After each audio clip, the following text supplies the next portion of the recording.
Stoic philosophers once wrote, "When you arise in the morning, think of what a privilege it is to be alive, to breathe, to think, to enjoy, to love." That right there is the baseline. Gratitude isn't just a feel-good attitude, it's a weapon against entitlement and anxiety.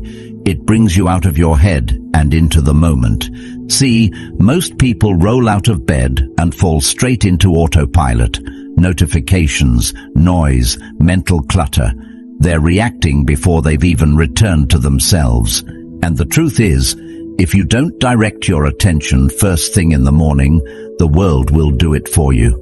Carl Jung once said, "Until you make the unconscious conscious, it will direct your life, and you will call it fate." If you wake up and let your mind run wild, stressing about work, people, problems, you're not living, you're just surviving. Gratitude interrupts that pattern. It anchors you before the storm begins. And let's be honest, most of us forget how rare and fragile this thing called life really is. We complain, we compare, we coast. But one unexpected event, a diagnosis, an accident, a loss, can flip your entire world. When you truly understand that nothing is guaranteed, gratitude becomes less of a morning ritual and more of a mindset for survival. When you wake up, take 3 deep breaths. That's all. Slow, steady, present. Place your hand on your heart if you need to reconnect with your body, and say it. I'm grateful to be here, not to perform, not to impress, just to be. Socrates once said, "The unexamined life is not worth living." But maybe part of that examination isn't just about asking deep questions. Maybe it's about practicing deep presence. You don't need a fancy journal or some perfect meditation routine. You need one clean thought. This is enough. This moment is enough. And from that seed of enoughness, you grow into a person who doesn't need chaos to feel alive. You start approaching your day with a quieter kind of strength, the kind rooted in stillness, not speed. There's a big difference between starting the day from pressure and starting it from purpose. One feels like drowning, the other feels like clarity. And that shift begins with intention. When you wake up with gratitude, you stop chasing peace all day, because you've already started with it. Think of it like tuning your inner frequency. When you're tuned into appreciation, the things that usually irritate you, traffic, interruptions, delays, they lose their grip. Because you're not reacting from lack, you're responding from wholeness. Even Aristotle spoke to this when he said, "Happiness depends upon ourselves." Not in a selfish, egotistical way, but in the, have you ever noticed how the first few moments after you wake up set the mood for your entire day? Most people reach for their phones, check messages, or start worrying about tasks before they've even taken a breath. But the way you speak to yourself each morning is powerful. It shapes your energy, your mindset, and how you face the world. Today I want to share something that might just shift the way you start every single day of your life. Most people don't realize this, but those quiet seconds between sleep and action are where your mind is most open and most vulnerable. What you feed it in that moment either strengthens your core or lets chaos in. And if you're constantly waking up stressed, overwhelmed, or just plain lost in the noise, you're not alone. But you do have a choice. And that's where Stoicism enters the chat, not as a dusty philosophy, but as a daily tool. The Stoics believed that how you begin your day is how you train your soul, that if you don't anchor your mind, the world will do it for you. And trust me, the world has its own agenda. So if you're tired of starting your mornings already behind, if you're ready to stop letting yesterday's problems or tomorrow's anxiety own today, I've got 5 simple phrases, daily truths, you can speak to yourself that will change everything. They don't take more than a minute, but the shift they cause, it's deep, it's personal, it's power. If what we're building here resonates with you, if it helps you pause, reflect, and move through life with a little more clarity, consider being part of it. A subscription is more than support. It's a signal to yourself and to others that you value growth that lasts. 1. I'm grateful to be here. You know what's wild? We're always chasing something: success, clarity, love, money, answers.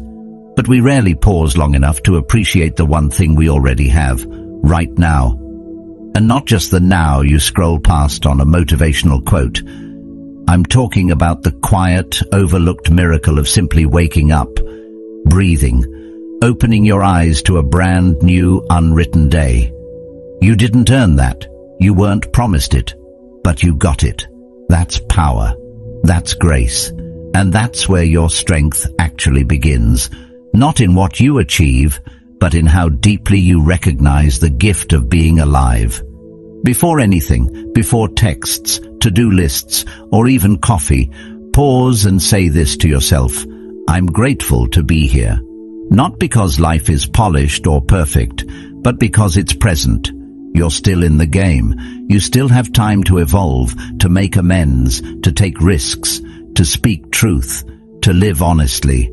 Marcus Aurelius, one of the most respected, says that you don't need to wait for circumstances to be ideal to feel fulfilled.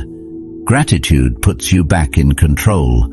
It tells your brain, I don't need to have it all figured out to be okay. I don't need external proof to feel internally aligned. And that right there, that's emotional resilience. That's maturity. That's you becoming someone the world can't easily shake. Let's take it even deeper. Psychology has shown that gratitude practices rewire the brain for more long-term well-being. Studies from institutions like Harvard and Berkeley confirm that people who practice daily gratitude consistently report higher levels of optimism, better sleep, and even stronger immune systems. Not because life is easier for them, but because their focus is different. Where others see problems, they see chances. Where others rush, they pause. And it all begins with this internal reset button you press every single morning. Plato said, "A grateful mind is a great mind which eventually attracts to itself great things." That's not some mystical promise. It's basic cause and effect. When you're centered, your decisions are better. When you're appreciative, you attract people who operate from that same energy. When you're grounded, you're less likely to be manipulated, distracted, or derailed. You don't just show up differently, you attract differently. So before your day gets hijacked by obligations and overwhelm, own those first few seconds. Not with pressure, not with a plan, but with presence. I'm grateful to be here. Say it. Feel it. Let it soften your breath and widen your perspective. That phrase may seem small, but it holds the power to recalibrate your entire system. Because gratitude isn't passive, it's powerful. It's how you take control before the world gets a chance to. It's how you stop existing and start living. And the more you practice it, the more you realize this moment right now is the foundation for everything else. Not your goals, not your schedule, not even your coffee. Just this breath, this awareness, this life. Say it with me now, not just once, every morning, before the noise, before the rush. I'm grateful to be here. That's your real reset, and that's where your transformation begins. 2. Yesterday doesn't own me. You ever notice how some people wake up already tired? Not because they didn't sleep, but because they never really let go of yesterday? Their body's rested, but their mind's still spinning, replaying everything that didn't go right. That one thing they wish they said differently, that moment they wish didn't happen. It just loops in their head like a song stuck on repeat. And whether they know it or not, they're dragging all of that into a brand new day. It's like trying to run a race while carrying yesterday's suitcase. Eventually, you're going to trip. Let's be real, we carry way too much weight from the day before.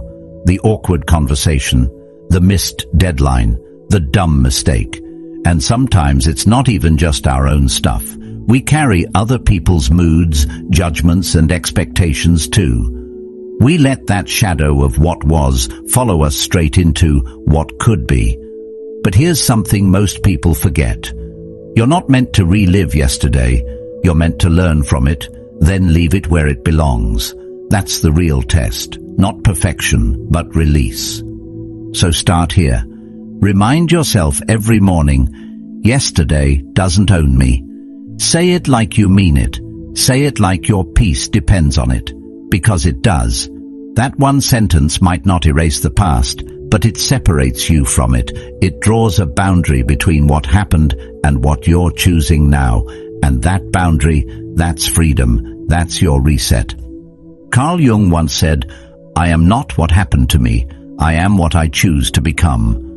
That line is gold, because what happened yesterday might explain your pain, but it doesn't get to define your path. You get to decide what story you're telling yourself today.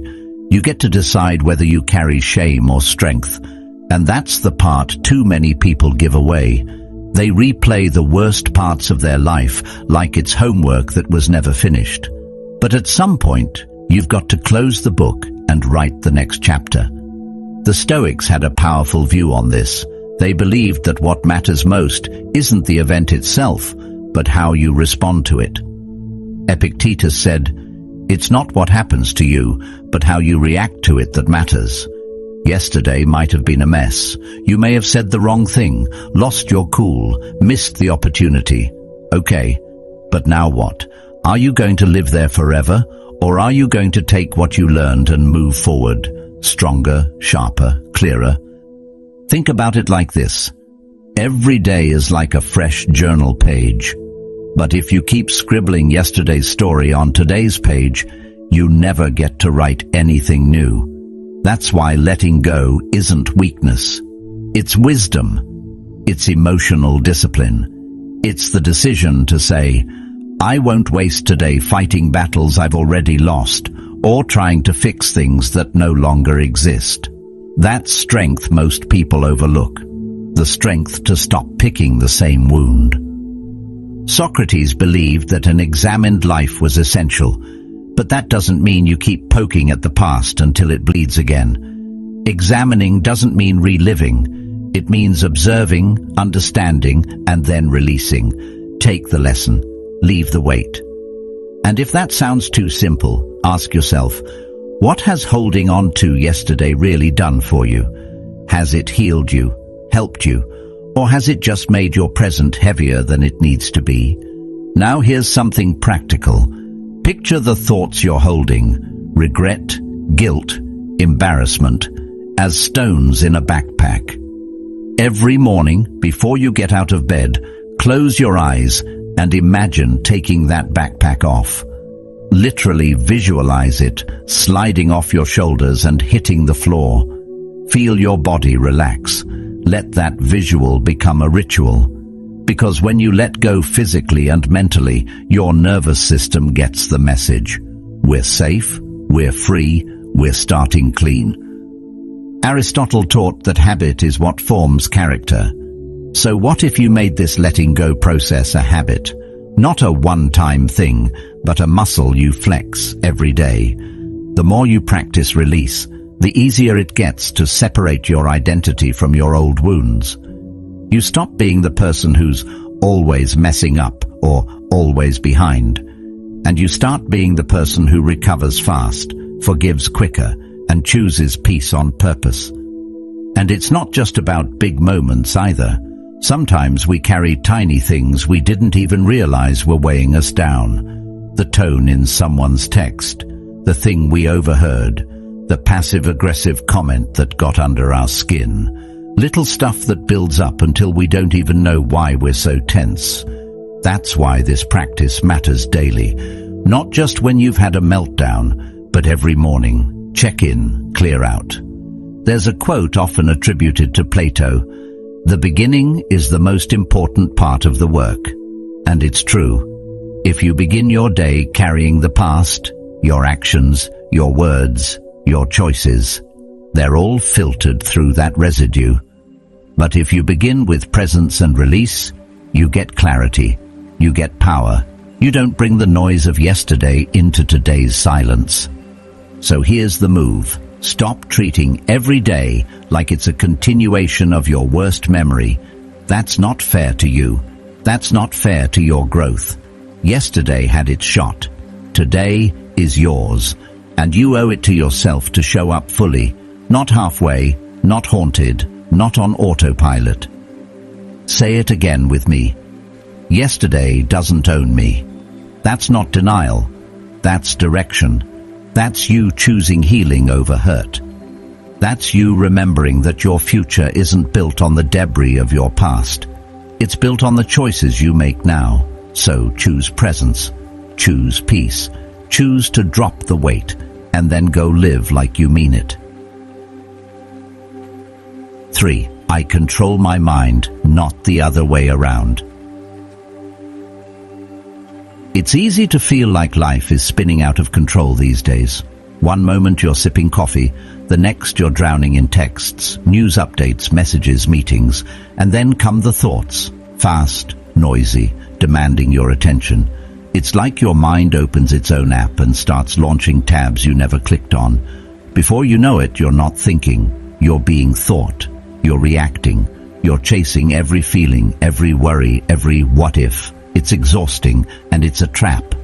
The Stoics saw this coming centuries ago. They knew that the chaos outside isn't nearly as dangerous as the chaos inside. That's why they trained daily to master their minds before the world could. Marcus Aurelius said, "You have power over your mind, not outside events. Realize this, and you will find strength." That right there is the core of all personal power. Not in controlling others, not in controlling every outcome, but in controlling the only thing you ever really could, your response. And that's where your morning comes in.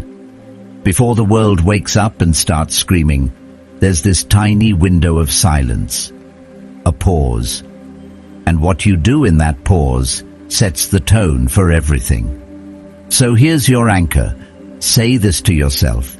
I control my mind. Say it before your phone, before your tasks, before your thoughts start spinning. Say it with your whole chest. Because when you claim that truth early, you build a shield that lasts all day. Carl Jung once wrote, "Who looks outside dreams, who looks inside awakes." That's not just poetry, it's a blueprint. Most people go through their day completely outward focused, pulled by noise, comparison, ego, status. But the moment you shift your gaze inward, even for 60 seconds, you start to wake up. You realize that not every emotion is true. Not every thought deserves your attention. Your mind might be busy, but you don't have to be. Here's something simple you can try. First thing in the morning, just sit still. 1 minute, nothing fancy, no music, no scrolling, just you and your breath. Inhale slowly, exhale slower, and as the thoughts come, and they will, let them pass like clouds.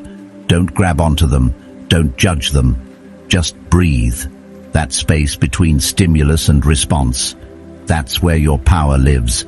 That's where you remember, I am not my thoughts, I'm the one watching them. Plato believed that the first and greatest victory is to conquer yourself, not your job, not your schedule, not your inbox, yourself. And that victory starts in your head. Every time you catch yourself spiraling, overthinking, reacting, you've got a choice. Will you let your mind drag you, or will you direct it? Will you be the driver or just the passenger? And look, this isn't about becoming some monk on a mountain. It's about practical control in a loud world. It's about choosing your mood instead of being hijacked by it. You don't have to answer every call. You don't have to feed every fear. You don't have to let every little inconvenience ruin your peace. Peace isn't passive. It's a decision. And the more you decide to claim it, the more natural it becomes. Socrates once said, "The secret of change is to focus all of your energy, not on fighting the old, but on building the new." And the new starts with you saying, "This is the direction I'm moving in. This is the tone I'm setting.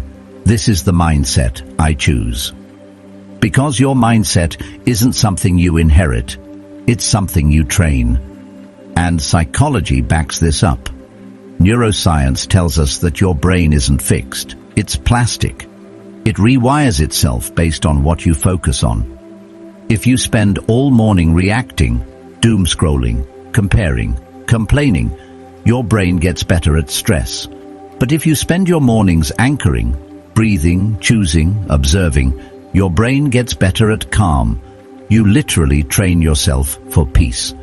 Even Aristotle pointed out that we are what we repeatedly do. Excellence, then, is not an act, but a habit. Think about that. You don't become mentally strong overnight. You become it by choosing the same intention every morning. I control my mind. That's your rep. That's your discipline. And like lifting a weight, it gets easier with time. So the next time your mind starts pulling you toward doubt, toward anger, toward distraction, pause, breathe, and remember, just because the thought showed up doesn't mean you have to follow it. Just because something's loud doesn't mean it's true. Your inner voice, when trained, is stronger than all the outer noise combined. But you have to choose it. And yeah, you're gonna mess up. You'll have days where your mind runs the show and you forget all of this. That's okay.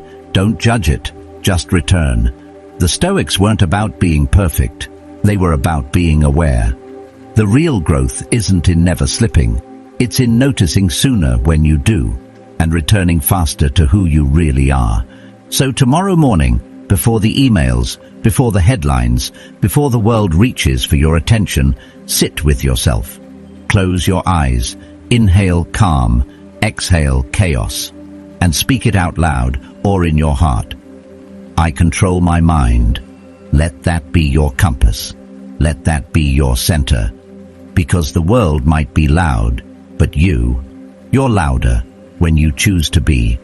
And that's how you take your power back every single day. 4. Kindness is my superpower. There's something magnetic about people who walk into a room and bring calm with them. They don't have to speak loudly or dominate the space. Their presence just feels grounded. You feel safe around them, like their energy isn't looking to prove anything. And you wonder, how do they do that? The answer isn't fame, money, or some fancy self-help routine. It's something much simpler and much more powerful. It's kindness, real kindness, the kind that isn't performative, the kind that's rooted in inner strength, not weakness. You ever meet someone whose energy just feels peaceful? That's not random, that's intentional. It starts with this daily decision. Kindness is my superpower, not in a soft, airy Instagram quote way, but in a grounded, practical, stoic way. Because being kind doesn't mean being passive. It doesn't mean you let people walk all over you or avoid difficult truths. In fact, it's the opposite. True kindness takes self-control. It requires discipline. Marcus Aurelius once said, "Kindness is invincible if it's sincere, not fawning or pretending." What can even the most malicious person do if you keep treating them with kindness and remain firm? That's the balance. Gentle but not fragile. Soft-spoken but not silent. In the modern world, we often mistake harshness for strength, as if being cold or detached somehow proves you're in control. But here's what Stoicism teaches us. The strongest person isn't the one who controls others. It's the one who controls themselves. Kindness is a form of self-mastery. It means you've developed enough awareness to pause before reacting, enough humility to listen before judging, and enough courage to extend grace even when it's not deserved. Carl Jung said, "Knowing your own darkness is the best method for dealing with the darkness of other people." That hits hard, doesn't it? Because we all have that inner storm, the insecurities, the pain, the fear, and when we see it in others, we often forget they're battling their own version of what we're dealing with. Kindness bridges that gap. It's not about being overly positive or pretending everything's okay. It's about choosing to see the humanity in people, even when it's buried under layers of defensiveness or anger. Start your day with that mindset, and you'll feel the shift. You'll speak softer, not because you're weak, but because you don't need to shout to be heard. You'll react slower, not because you're indifferent, but because you value peace more than being right. And you'll lead with patience, not because you don't care, but because you understand that transformation takes time, yours and everyone else's. Socrates once said, "Be kind, for everyone you meet is fighting a hard battle." And he wasn't being poetic, he was being real. Most of the pain people project has nothing to do with you. It's their own stuff, their own wounds, their own unresolved stories. When you operate from that awareness, you don't take things so personally. You start to see beyond the surface, that rude comment, fear, that passive aggression, insecurity, that silence, probably pain. Kindness doesn't mean excusing bad behavior, but it does mean responding with clarity instead of ego. And here's where it gets even more practical. Visualize one kind thing you'll do today. Seriously, pick something right now. Maybe it's complimenting someone who seems down. Maybe it's pausing to really listen when someone speaks. Maybe it's texting a friend just to say you're thinking of them. Doesn't matter how small it is, it adds up. That one act might be the only good thing someone experiences today. And the wild part, it will probably do more for you than it does for them. Because every kind action reinforces your identity as someone who leads with intention, not impulse. Plato believed that excellence is not an act, but a habit. So is kindness. It's not about waiting until you're in a perfect mood or until someone deserves it. It's about choosing who you want to be on purpose, making it a practice, repeating it until it becomes your nature. And when it becomes your nature, your presence shifts. You no longer enter rooms trying to get something. You show up to offer something. That's a different kind of power, a deeper kind. And yes, people might misunderstand you. They might mistake your patience for passivity, your calm for disinterest. But here's the key. You're not doing it for them. You're doing it because it aligns with your values. You're doing it because it reflects the person you're building. And the truth is, nothing builds long-term influence like consistent kindness. Not charm, not intellect, not hustle. Kindness. The Stoics weren't soft. They were warriors of the mind. They faced hardship, betrayal, loss, and still believed in leading with virtue. To them, kindness wasn't an accessory. It was core. It was the foundation of a life well lived. And when you understand that, you stop looking for applause. You stop trying to prove your worth. You just live it, quietly, consistently, completely. So tomorrow morning, before you get swept into the day, pause, center yourself, and remind your mind, kindness is my superpower. Not because you need people to like you, but because it's who you choose to be.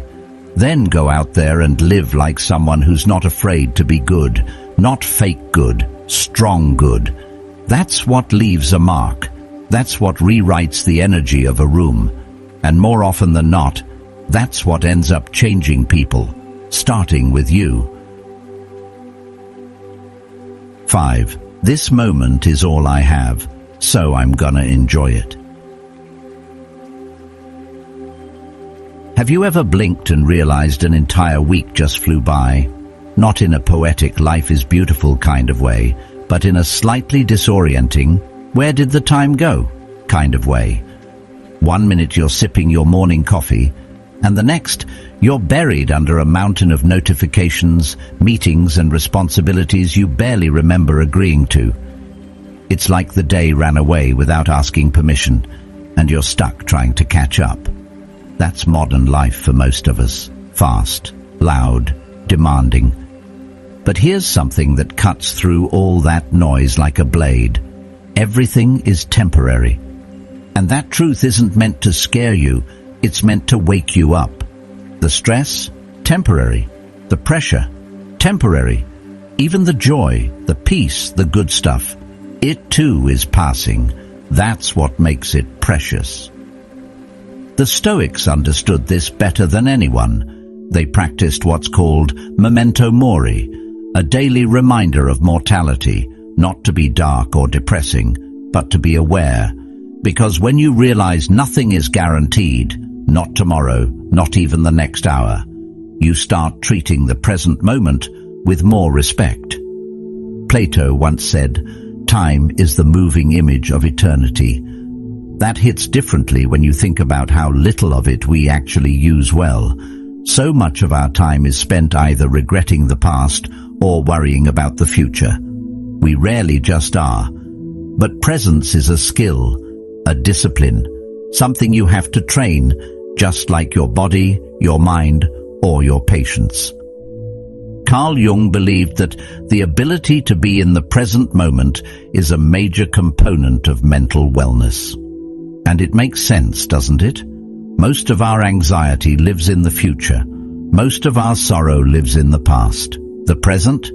That's where your feet actually are. That's where the breath lives. That's where power exists. But we're so distracted, we miss it. We miss the sunlight streaming through the window, the taste of our breakfast, the way the air feels right before a rainstorm. These small moments, overlooked by many, are everything. So here's your reminder. Say it to yourself like you mean it. This moment is all I have, so I'm gonna enjoy it. Not tomorrow, not later. Now this cup of coffee, this quiet space before the kids wake up.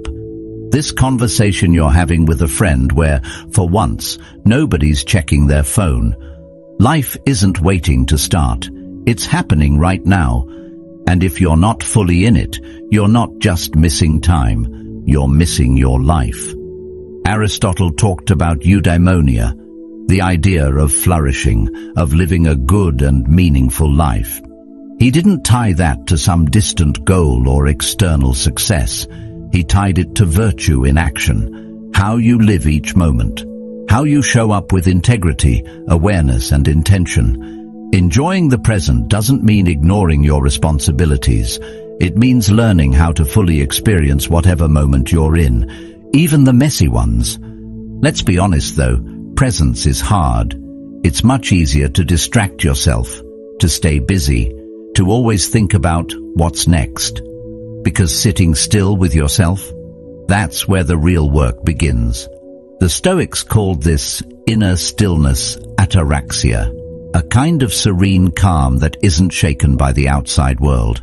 And one of the fastest ways to tap into that calm is to slow down and notice the moment you're in. Whether it's brushing your teeth or watching the wind move through the trees, let yourself be there. And look, this isn't about pretending life isn't stressful. It absolutely is. The world will continue to move fast. People will continue to pull at your time and energy. But when you practice presence, you stop giving your power away. You stop being ruled by urgency, and instead you choose clarity. Seneca wrote, "True happiness is to enjoy the present without anxious dependence upon the future." That's it. Not just surviving, but enjoying. And enjoyment doesn't have to be loud or dramatic.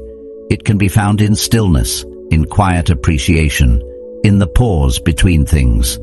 So tomorrow, or even right now as you're reading this, pause. Take one deep breath. Feel it travel through your chest. Notice where your feet are. Notice what you hear, smell, taste, touch. Be where you are, not where you think you need to be. Presence is power because it brings you back to yourself.